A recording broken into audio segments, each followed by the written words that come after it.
الحمد لله رب العالمين، ثم الصلاة والسلام على نبينا محمد صلى الله عليه وسلم وعلى آله وأصحابه أجمعين. رب اشرح لي صدري ويسر لي أمري واحلل عقدة من لساني يفقه قولي. وبعد،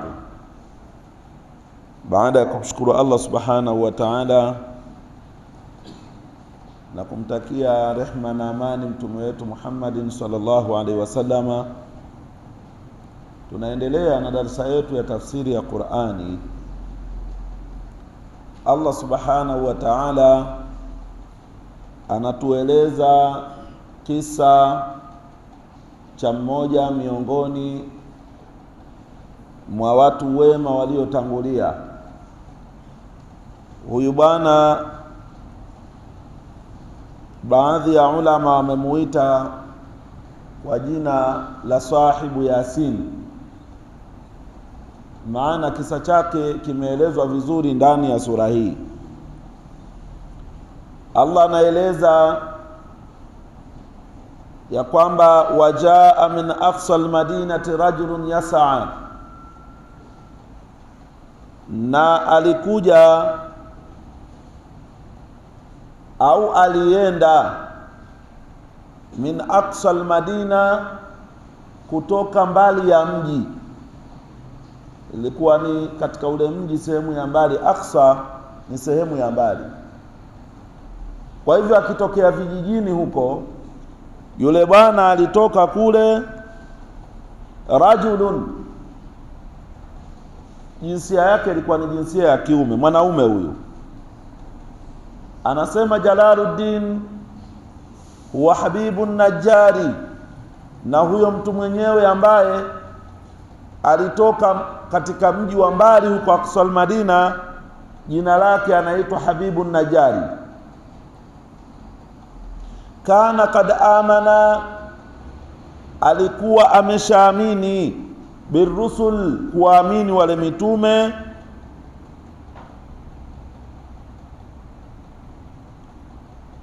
Wa manziluhu, na makazi yake huyu bwana, bi aqsal baladi, alikuwa anaishi mwishoni huko mwa mji, mbali huko.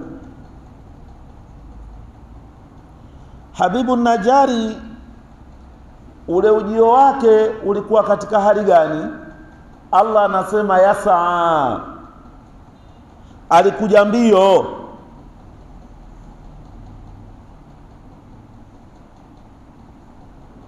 Na hili jambo la ujio wake yeye, alikuja mbio baada ya kusikia kwamba watu wake, watu wa mji wale, wanawakadhibisha wale mitume, hali ya kuwa yeye ameshawaamini na amekubali ujumbe wao, kwa sababu alishafanya jambo zito. Wale mabwana walifanya jambo zito la kuponyesha nini wale vijana wake. Kwa hivyo kwa nini hawa watu wakataa wale wajumbe? Yeye akaja mpaka kwa wale watu. Alipofika, baada ya kuwakuta na ile hali yao ya kuwakataa wajumbe, wakiwa wanasema ma antum ila basharun mithluna, hamkuwa nini isipokuwa ni watu mfano wetu. Alipowaona, na yeye akaanza kuweka ujumbe wake katika kuwalingania jamaa zake. Qala, akasema maneno Habibu Najjari kuwaambia watu wake, ya qaumi, enyi kaumi yangu, enyi watu wangu, watu wa mji huu, ittabi'ul mursalin, wafuateni hawa wajumbe. Maneno yake anawaambia kwamba ninyi mnachotakiwa mjitahidi muwafuate hawa wajumbe. Tena akatoa sifa nzuri ya hawa wajumbe, akasema ittabi'u man, wafuateni watu ambao ittabi'u, wafuateni, man, watu ambao la yas'alukum ajran, hawakuombeni ninyi malipo. Hawa wajumbe wenyewe uzuri wake ni kwamba sio kwamba labda walikuwa wanataka malipo, hawataki malipo yoyote. Na hii ni moja miongoni mwa kanuni za kazi ya da'wa. Kazi ya da'wa hairuhusiwi mtu kufanya da'wa ili alipwe. Kazi ya da'wa ni kazi ambayo unatakiwa uifanye bure. Kuna mambo mengine hayo, kama mfano kudarasisha, hayo ni mambo mengine ambayo hayahesabiki ni katika da'wa. Lakini unaenda kumlingania mtu aingie kwenye Uislamu, kisha unamwambia toa shilingi 50,000, toa laki. Unaenda kumlingania mtu aje aswali ukamtaka ujira, hilo jambo halipo na halitakiwi. Kazi ya da'wa ni kazi ya kujitolea kwa mali na nafsi. Suala la kusomesha, hilo ni suala mbali. Na tofauti iliyopo kati ya dawa na taalimu ni kwamba taalimu yamfuata mwalimu, lakini dawa yamfuata huyu mad'uu, yani yule anayelinganiwa anatakiwa afatwe. Lakini kwenye kusomeshwa watu wanatakiwa watoke majumbani waifuate elimu. Huo ndio utaratibu uliopo. Hata maswahaba radhiallahu anhum,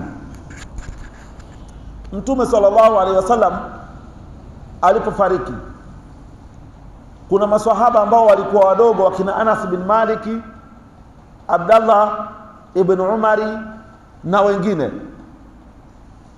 Katika maisha ya maswahaba inaelezwa kwamba hawa mabwana walikuwa wanatoka wanaenda majumbani kwa maswahaba wale wakubwa wakubwa kwenda kusoma dini. Hata sahaba mmoja siku miongoni mwa masiku alifika nyumbani kwa mmoja miongoni mwa maswahaba wakubwa. Alipofika pale akakaa nje ya mlango wake, yule bwana akiwa ndani. Amekaa muda mrefu, yule bwana akawa bado hajatoka nje, mpaka kachoka, katandika kirago chake pale nje, akawa amelala. Basi alipotoka yule sahaba, alipomkuta yule bwana akamuuliza, vipi wewe unataka nini? Anamwambia, mimi nimekuja kusoma bwana. Anamwambia, kwa nini usigonge mlango ili unishtue kwamba wewe umekuja kusoma nije nikusomeshe? Akamwambia, shida yangu mimi ya elimu haiwezi kusababisha kwamba nikusumbue wewe, kwa hivyo nimekusubiri mpaka utakapotoka ndio unifundishe. Al-ilmu yutba'u wala yatba'u, elimu inafuatwa wala elimu haifuati. Huo ubosi wako uweke kwenye mambo mengine. Halafu watu wana jambo fulani la kustaajabisha. Mambo ya kidunia hasubiri yeye aletoe nyumbani kwake, lakini kwenye elimu ya dini tu ndio anataka elimu imfuate mpaka nyumbani kwake. Mtume mwenyewe anaeleza, anasema utlubul ilma walau bisin, itafuteni elimu hata kama itakuwa ipo China uko mbali, muende muifuate elimu. Kwa hivyo elimu utaratibu wake unatakiwa ufuate. Hata watu wa kisekula wameigairi.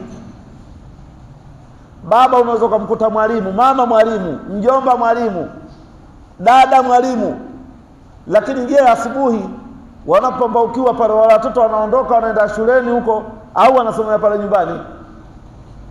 Wanatoka wanaenda. Huo ndio utaratibu wa elimu. Lakini dawa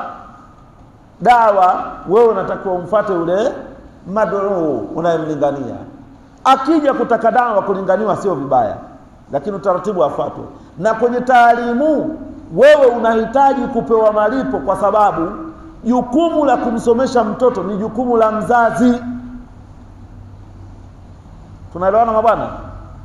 Swala la kusomesha wanao sio jukumu eti kwamba mwalimu yeye amekaa aache shughuli zake zote, familia yake iteseke, akae kwa ajili ya kusomesha watoto wa majirani. Utaratibu haupo. Na hapa challenge moja hapa. Dini tunaangalia kwa maswahaba. Hivi nataka mniambie ni swahaba gani ambaye Yeye zama za Mtume alifungua madrasa nyumbani kwake akakusanya watoto waje wasome. Nenda kaniletee. Tafuta mashekhe unaowajua wewe kawaulize. Je, katika maswahaba alikuweko yoyote aliyefungua madrasa, kajenga madarasa yake, vyumba vyake viwili vitatu, akawa anawakusanya watoto wa majirani kwa ajili ya kuwasaidia kuwasomesha? Ukimpata huyo sahaba jina lake niletee hapa na lisubiri. Maana yake nini? Ni kwamba utaratibu wa Uislamu ulipokuja, kila mmoja alikuwa anasomesha familia yake. Leo wewe unapotaka kwenda kumuulia mtoto wa mwenzio maisha yake, uharibu maisha yake, unamwambia kaa hapa kwa ajili ya kusomesha wanangu, mimi niende nikafanye kazi yangu. Huyu umemuulia shughuli zake, unayo haki ya kumlipa. Mtume anasema man ata minkum ma'rufan fakafiuhu, anayekutendeeni wema mnatakiwa mumlipe. Huyu amekufanyia wema, unalo jukumu na unayo haki ya kuweza kumlipa kwa sababu ya ule wema wa kwenda kutoa ujinga wa watoto wako. Na kuna wazazi wanajifanya wajanja. Mmeshakubaliana na mwalimu, mwisho wa mwezi nitakupa shilingi 5,000, usiende kupiga bodaboda, usiende kubeba zege, 5,000 yako nitakuletea. Halafu anamdhulumu ustadhi hela yake. Wallahi ili deni kwa kuwa ulimwahidi utaenda kulilipa siku ya kiyama. Yaani umemwambia mwenyewe nitakupa 5,000, halafu siku ya siku unaamua nasema elimu bwana bure bwana. Kwa nini ulimwahidi? Innal ahda kana mas'ula, ahadi ikitolewa ni lazima utaenda kuulizwa. Hilo swala la kwamba elimu haiuzwi ulitakiwa uliseme mwanzo. Mwambie sikiliza, somesha hawa wanangu, lakini mimi 100 nyekundu sikupi. Ukitaka somesha, kama hutaki fanya nini? Kwa hivyo kama una ndugu yako wewe kitokea amekufa, msiulizie madeni ya mahari tu. Kuna watu wetu kwenye kikao cha msiba wanauliza mahari tu. Jamani, wake zake mahari amelipa. Ulizeni na madeni ya madrasa. Inawezekana nadaiwa huyu bwana. Kwa hivyo dawa hailipi, si ndio? Haitakiwi kufanywa malipo. Dai akichukua mshahara kwa ajili ya kuwalingania watu wanafanya makosa kisheria, kwa sababu wito wa mitume wote walikuwa wanasema la as'alukum alayhi min ajri in ajriya illa ala Allah. Katika dawa yangu mimi sitaki malipo kwa Allah tabaraka wa taala. Kwa hivyo akaambia itabi'u man la yas'alukum ajran, watu ambao hawakuombeni ujira, wa hum muhtadun, na wao wameongoka. Hawa watu wenyewe wanaokulingania hawataki ujira wowote, halafu wameongoka. Ina maana ninyi mnachofanyiwa ni wema. Na dai unapowalingania watu, sura hii ni sura ambayo inatakiwa uitangulize. Kwanza uonyeshe hali ya kwamba wewe mwenyewe unachokilingania umejitolea, ili watu wahisi kwamba wewe wale unawasaidia, unawahurumia. Lakini pia uonyeshe ile hali ya kwamba wewe mwenyewe kazi yako unayoifanya ni kazi tukufu na umeongoka. Sio wewe mwenyewe mshirikina namba 1 unawalingania watu kwenye tauhidi. Ittabi'u man la yas'alukum ajran wa hum muhtadun. Basi huyu bwana alipoyasema haya maneno, Habibu Najari, maneno yaliyowatoka wale mabwana, akawaambia faqila lahu, pakasema kuambiwa yeye, anta ala dinihim, na wewe Habibu Najari mwenyeji mwenzetu hapa, tuko pamoja twaishi wote, je na wewe upo katika dini yao? Faqala Habibu Najari bila kuficha akawaambia, wa malia, na nini mimi, kwa nini mimi la a'budu alladhi fatarani, nisimwabudu yule ambaye ameniumba. Wa malia, na nini mimi, au kwa nini mimi la a'budu alladhi fatarani, nisimwabudu yule ambaye ameniumba. Fatarani ay khalaqani, maana yake ameniumba. Unaposema wa malia, maana yake la mania, hakuna kinachonizuia mimi, hakuna kinachonizuia mimi min ibadatihi, katika kumwabudu kwake huyo Allah tabaraka wa taala. Kwa nini? Kwa sababu yeye ndiye ambaye ameniumba. Wa ilaihi turjaun, na kwake yeye turjauna, mtarejeshwa. Anawaambia huyo Allah tabaraka wa taala ndiye ambaye ameniumba mimi, lakini na ninyi wa ilaihi turjaun, kwake pia mtarejeshwa. Ai, maana yake baada al-mauti, mtarejeshwa kwake yeye baada ya kufa. Fayujazikum, kwa hivyo atakulipeni bikufurikum, kwa kule kukufuru kwenu, baada ya kuwa kwamba ninyi mmetolewa kwenye mgongo wa ardhi, mmekufa, mmeingia katika lahadi mwanandani. Fayujazikum, Allah ataenda kukulipeni bikufurikum, kwa huo ukafiri wenu na upingaji wenu, lazima mtaenda kulipwa. Kwa hivyo kipi kinachonizuia mimi nisimwabudie huyo ambaye ameniumba, ambaye muda si mrefu mtarejeshwa? Aatakhidhu, hivi nifanye mimi, aatakhidhu, hivi nifanye, min dunihi, asiyekuwa yeye, yani kinyume na yeye Allah. Aatakhidhu min dunihi, hivi nifanye kinyume na yeye, alihatan, kufanya kuwa ni waungu, yani kinyume na Allah tabaraka wa taala, nifanye kuwa ni waungu. Alihatan ay asnaman, maana yake ni yafanye kuwa masanamu hayo kuwa ndio waungu niyaabudie. In yuridni arrahmanu bidhurrin, mimi ninawaambia ndugu zangu, ni Habibu Najari anawaambia, in yuridni arrahman, kama atanitakia mimi Mola wangu, bidhurrin, kuniletea madhara, la tughni anni, haitonitoshelezea mimi, haitonitoshelezea mimi. Kitu gani? Shafaatuhum, uombezi wao, yani uombezi wa hayo masanamu. Kama Mola wangu atataka kunidhuru, atataka kwa mfano kuniingiza kwenye moto, basi la tughni anni shafaatuhum, hautonitoshelezea mimi uombezi wangu. Na ni kweli masanamu hayana uwezo wa kwenda kumtoa mtu katika moto. Akiwa anaugua hayawezi akamponesha. Ndio Ibrahimu alayhi salam naye katika dawa yake alipokuwa anawalingania, anawaambia kwamba Mola wake yeye ndiye ambaye yut'imuni wa yasqini, ananilisha mimi na ananinywesha. Wa idha maridtu fahuwa yashfini, na ninapougua yeye ndiye ananiponesha. Sasa Habibu Najari anasema kwamba endapo kama Mola wangu atataka kuleta madhara kwangu mimi, basi la tughni anni shafaatuhum shay'an, uombezi wao hautonitoshelezea na kitu chochote.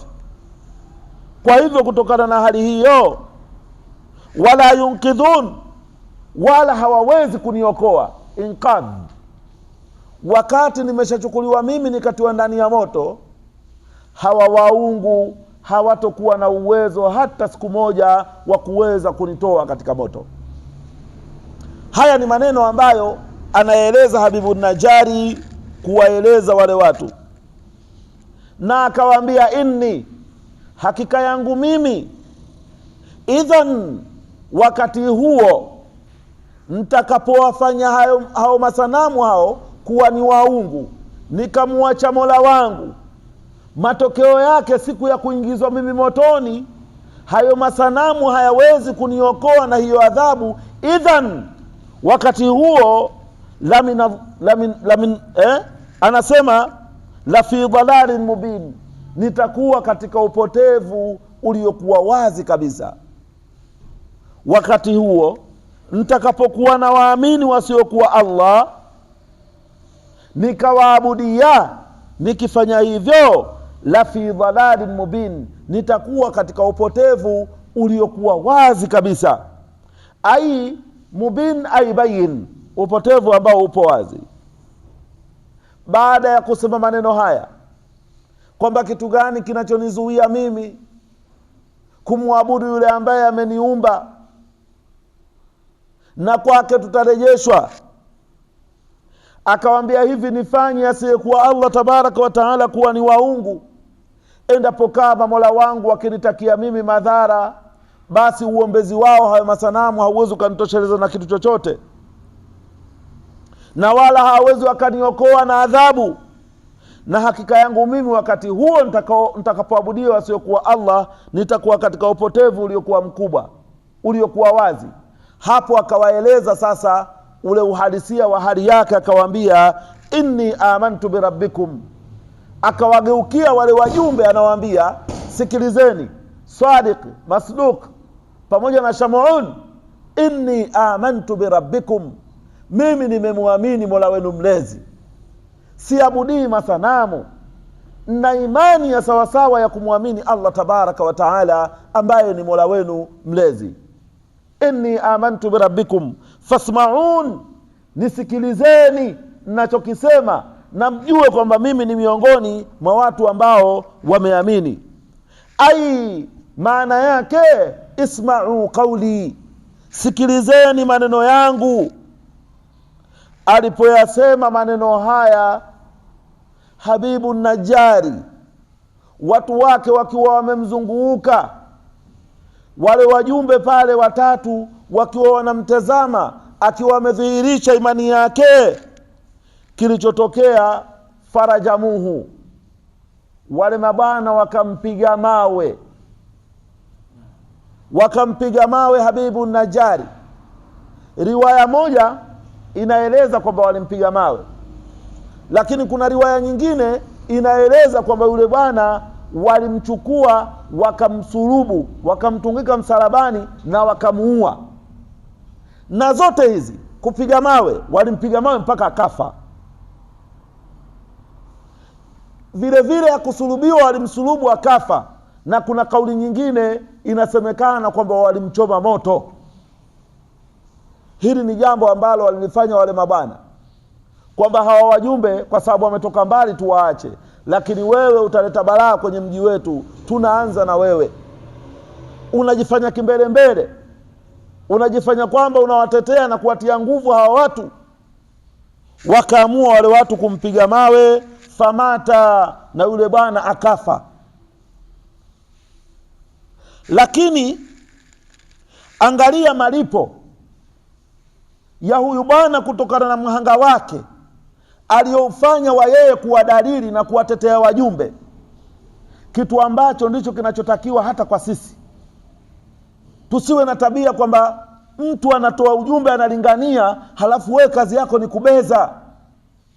Wakati mwingine hata khatibu anaweza katoa hutuba, lakini watu wakitoka nje ikizungumzwa ile hutuba, bana ule ujumbe bana ni ujumbe hamna lolote bana. Jitahidi ndugu yangu, wewe tabia yako uwe unakaa upande wa mlinganiaji, sio wale wanaolinganiwa. Ukikaa upande wa mlinganiaji, wewe kitakachokupata chochote, hata kama hawa watu wasikuunge mkono, malipo yako yatakuwa makubwa. Alipokufa yule bana, kila inda mautihi, pakasemwa wakati wa kufa kwake yule bana, wakati anaondoka kwenye mgongo wa ardhi, anakufa yule bana, akaambiwa udkhulil janna, ingia peponi. Anapewa bishara, anaambiwa udkhulil janna. Wakila, na imesemekana, dakhalaha hayyan, aliingia peponi hali ya kuwa huyu bwana kabla hajafa, akiwa hai kabisa. Yule bwana kabla hajapigwa mawe na kufa, tayari alishafunguliwa milango ya pepo. Pepo hiyo hapo, kwa kazi yako uliyoifanya wewe. Si mjumbe, lakini kitendo cha kuwatetea tu wale wajumbe, kila dukhulil janna. Maneno haya alipoambiwa Habibu Najjari ya kubashiriwa pepo, mzee huyu kwa kazi aliyoifanya ya kuambia watu, ya qaumi ittabi'ul mursalin ittabi'u man la yas'alukum ajran wa hum muhtadun, alipoambia maneno haya na kuja kudhihirisha imani yake, baada ya kufunguliwa mlango ule wa pepo akauona, aliyasema maneno, na inasemekana kwa maneno haya aliyasema watu wake wakiwa wanayasikia, lakini pia inasemekana kwamba ni maneno aliyasema Allah kayanukuu, kwamba maneno alikuwa anayasema haya huyu mzee kuhusiana na hali ya yale mema aliyoyapata, akiwa anajipongeza na kuwajutia ndugu zake. Qala, akasema huyu mzee, ya laita, natamani mimi. Qala, ya ni harfu tanbihi, ya natamani, laita natamani mimi, qaumi watu wangu, yaalamun wangekuwa wanajua. Anasema natamani mimi watu wangu wangekuwa wanajua, bima ghafala li rabbi, kutokana na namna alivyonisamehe Mola wangu. Anasema Habibu Najjari, kazi yangu ndogo niliyoifanya, midhambi niliyoifanya katika uhai wangu wote, lakini kwa kitendo kidogo cha kuwatetea hawa walinganizi wa dini, bima ghafala li rabbi, namna alivyo nisamehe Mola wangu, wajaalani minal mukramin, na kanifanya mimi ni miongoni mwa watu waliokirimiwa. Subhanallah, kakirimiwa, kapewa neema, kazipata neema, na madhambi yote yamesamehewa kwa kazi ndogo tu aliyoifanya ya kujitoa mhanga kuweza kuwatetea wajumbe. Hivi ndivyo wanavyotakiwa wawe wazee wa Kiislamu. Wazee wa Kiislamu kazi yao, wao walishabananga, walishafanya mengi kwenye uhai wao, wanatakiwa mwishoni, katika mwisho wa umri wao, wao waweze kukaa kwa ajili ya kuwatetea wale wanaosimamia dini. Nilipita moja katika vijiji, nikakuta kuna mzee mmoja ambaye kama ameshafariki Allah msamehe, anasifika kwenye ule mji kwamba yeye ndiye mchawi hatari, maisha yake yote ni mchawi yule mzee. Lakini alipokuwa mtu mzima, siku hiyo mimi nilienda kwenye hiyo hadhara, mzee yule mpaka kwenye kile kinara anafanya kupandishwa mtu mzima. Nikakaa na rafiki yangu mmoja, akaniambia huyu mzee sasa hivi ndiye mzee anayetetea kwenye huu mji hii madrasa kuwepo hapa, lakini hapa madrasa haikai. Mwalimu akija siku ngapi hapa anakuwa mgeni wa Mungu, lakini huyu mzee amejitoa sasa hivi na madrasa amekabidhiwa yeye. Ameambiwa bwana mzee, hii madrasa ni ya kwako na huyu mwalimu ni wa kwako. Sasa mimi nilipofika pale nikatakiwa kufanya jambo miongoni mwa mambo. Namna yule mji unavyotisha, bwana njoo ufanye jambo. Nikaenda pale, kufika nikakaa pale chini kwenye kinara. Yule mzee akaniambia panda juu kwenye ngazi ile. Nikapanda kama ngazi 3-4 hivi nikakaa. Akasema njoo huku juu kabisa huku kwenye kinara. Nikaenda kufika pale kwenye kinara pale juu pale, nimekaa. Sema hapana, njoo kae kwenye kiti. Yaani hiyo imekuwa fauka al-ala tena. Kutoka chini kwenye ngazi kufika tena, nikamwambia nikae kwenye kiti. Ananiambia kijana, usiogope, fanya tu jambo hapa. Nikakaa kwenye kiti nikafanya jambo langu, si kidole wala mguu uloniuma. Nikatoka huko. Kwa hivyo wazee kama hawa ndio wanatakiwa ifikie kipindi watubie. Watu si wanawaogopa kwenye mji kutokana na mambo yao, wahami basi dini ya Mwenyezi Mungu. Sio wao ndio wanakuwa namba moja tena kuroga madrasa na misikiti. Unataka nini sasa? Wewe Mwenyezi Mungu amekupa ofa. Hebu hiyo basi, kama mzee Habibu Najjari huyu kaipata pepo kiulaini kabisa. Alipokuja yeye akaamua kutetea, wakamuua, falillahi alhamdu, bima ghafala li rabbi waja'alani minal mukramin. Namna alivyonisamehe Mola wangu, laiti kama watu wangu wangekuwa wanalijua, wallahi ile jambo asingelifanya. Wao wangekubali ule ujumbe ili na wao waje waungane na mimi.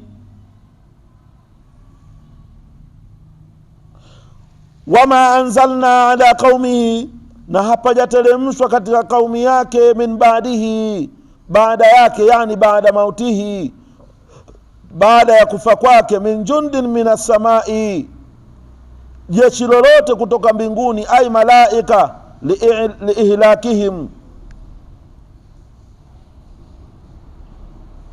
kwa ajili ya kuangamiza wao. Wama kunna munzilin, na hatukuwa sisi ni wenye kuteremsha malaika kwa ajili ya kumwangamiza yoyote. Hali kufanywa hivyo,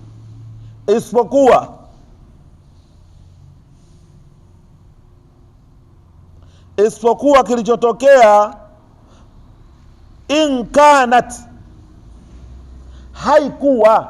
Inkanat maana yake ma kanat, haikuwa nini?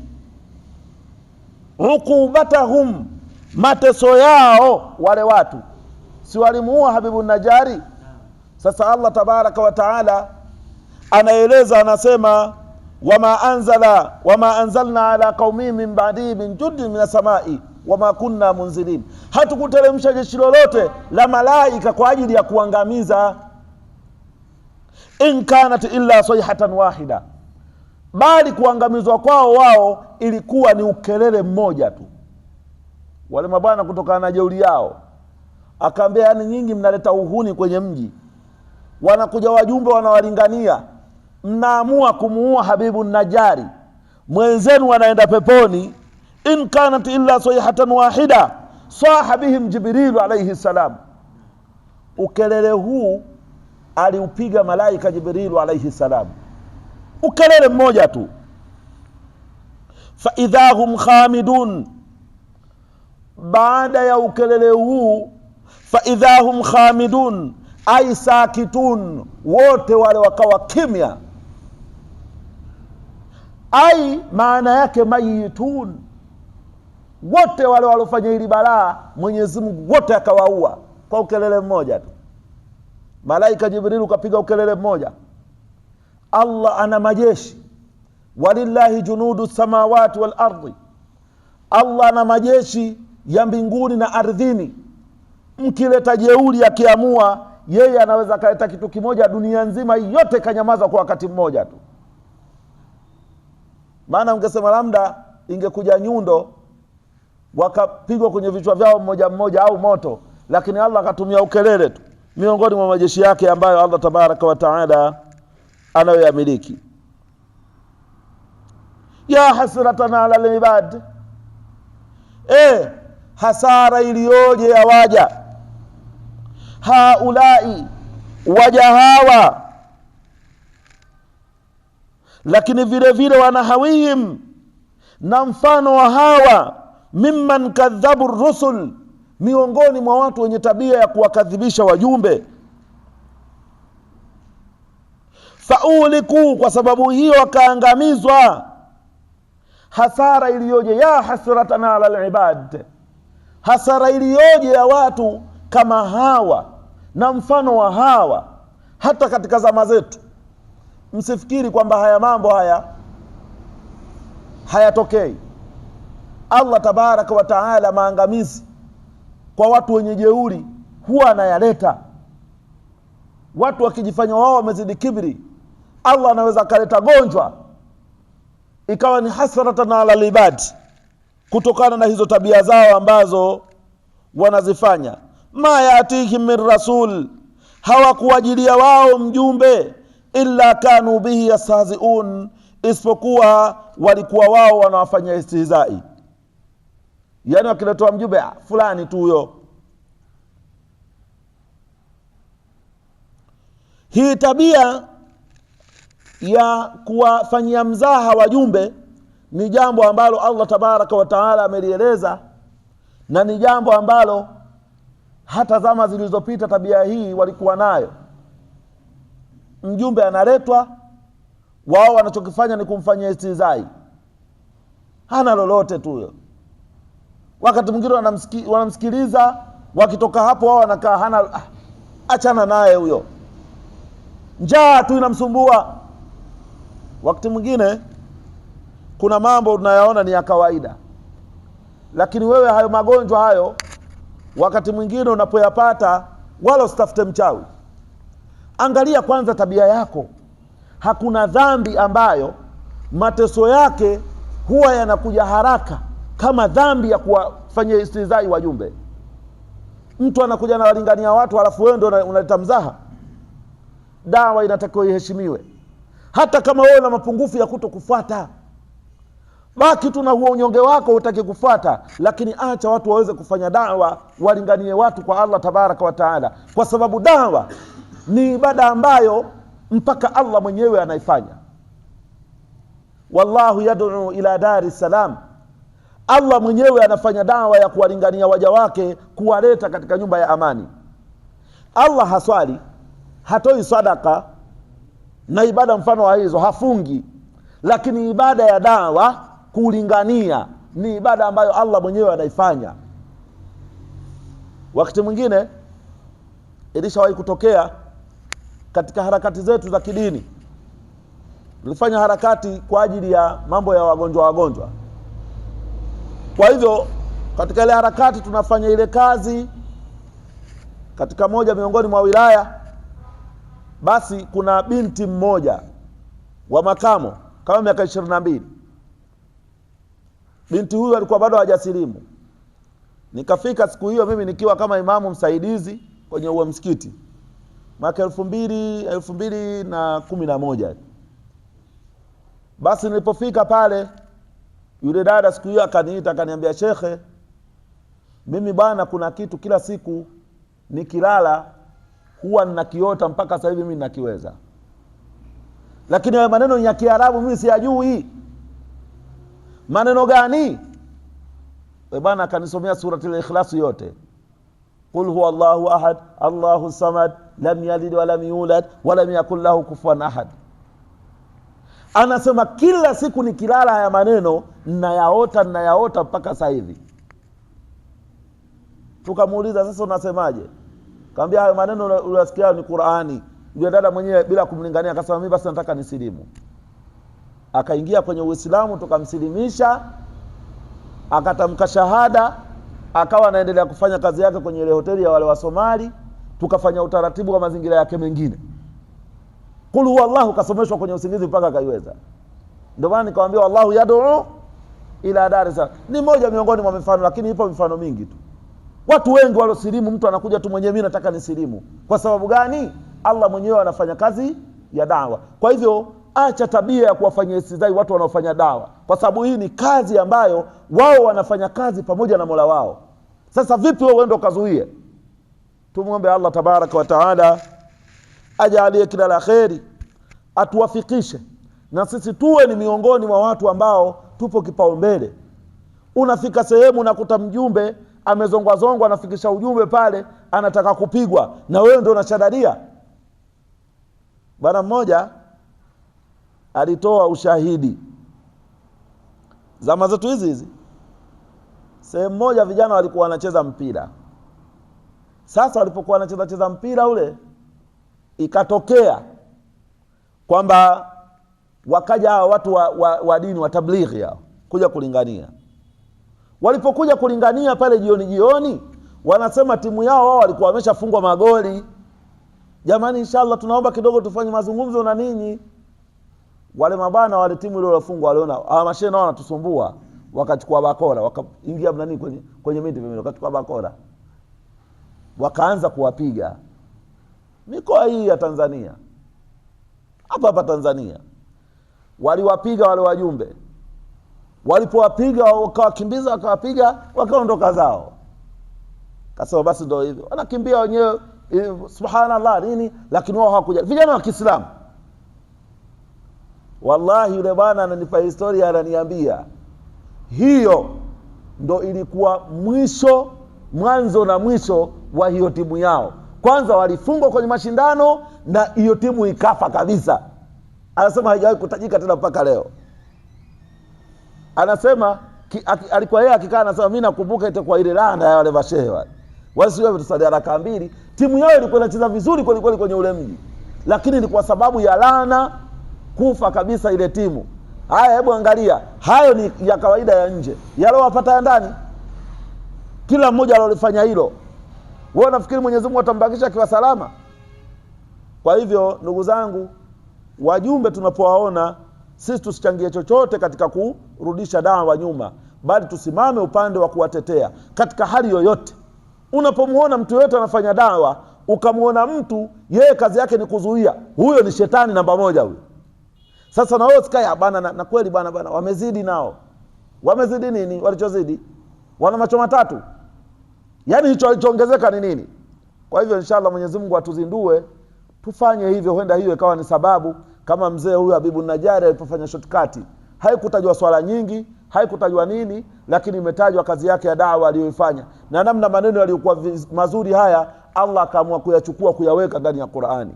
Kuna watu waliswali sana lakini hawajawekwa, lakini yeye kuwahami wajumbe Allah akanukuu maneno yake akayaweka ndani ya Qur'ani. Tumuombe Allah tabaraka wa taala atuwafikishe na atujalie tuwe miongoni mwa watu wenye kusikiliza maneno na kufuata yaliyokuwa mazuri. Wabillahi tawfiq wa jazakumullahu khairan aljazaa. Wassalamu alaykum wa rahmatullahi wa barakatuh.